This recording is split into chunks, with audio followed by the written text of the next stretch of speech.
In 3 days, Joe Biden will be sworn in as the 46th president of the United States. But his journey started way before the 2020 election.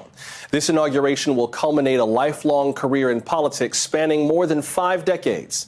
Let's look at how one of the nation's youngest senators became its oldest president-elect. It began back in November 1972. Joe Biden was 30 when he won his first Senate race.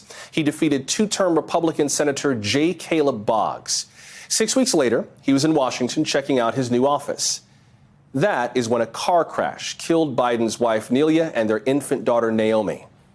In his mourning, he considered giving up politics altogether at the start of what became a 36-year Senate run.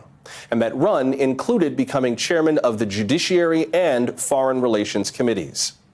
In 1987, Joe Biden announced his first run for president. From the start, his campaign looked promising, a candidate from a new generation of leaders ready to step in after Ronald Reagan left office. But that campaign came to an abrupt halt 3 months after it launched. A video surfaced of a speech delivered by Neil Kinnock, the leader of the UK's Labour Party. Mr. Biden had clearly plagiarized a quote from Kinnock while speaking at the Iowa State Fair. About 20 years after the plagiarism scandal, he wrote in his memoir, quote, "When I stopped trying to explain to everybody and thought it through, the blame fell totally on me," unquote. And so Joe Biden returned to the Senate. He stirred the pot as Judiciary Chairman, presiding over some controversial Supreme Court confirmation hearings, specifically Robert Bork and Clarence Thomas. President Reagan nominated Judge Bork back in the summer of 1987. That was during the first Biden presidential campaign. Confirming him would shift the Supreme Court far to the right. Mr. Biden and his allies argued that if the president was openly trying to tilt the court, it was fair game for the Senate to focus on ideology too. And this was a departure from how judicial confirmations had been handled, kind of a precedent for today's confirmation hearings. Sure enough, the Judiciary Committee and the full Senate voted not to confirm Robert Bork. 4 years later, Anita Hill testified during the confirmation hearings for Judge Clarence Thomas. Hill had accused Thomas of sexually harassing her. Critics said that Joe Biden did not do enough to defend Hill, sitting back while his Republican colleagues attacked her. He also did not call witnesses who might have supported her claims. The full Senate narrowly confirmed Thomas, mostly along party lines.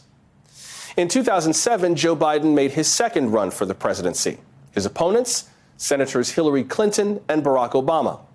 But after a poor performance in the Iowa caucuses and a number of verbal gaffes, Biden suspended that campaign.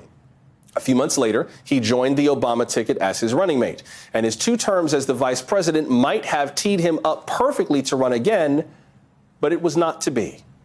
In 2015, the former vice president announced that he would not seek the presidency then. His family was grieving over his son, Beau, who died of brain cancer about 5 months prior. The speculation rekindled 4 years later, with Democrats wondering who could unseat Donald Trump. In April of 2019, Mr. Biden officially announced his third presidential campaign, and he was entering an already crowded field of contenders. The primaries and the caucuses did not go well at first, but one state, South Carolina, turned everything around, propelling him to the nomination. And now here we are, just 3 days from his inauguration. After 5 decades in public service, Joe Biden will finally be the president of the United States. Hey, thanks for watching our YouTube channel. You should know that you can follow today's top stories and breaking news and catch up on your favorite MSNBC shows all in one place. Download the NBC News app today.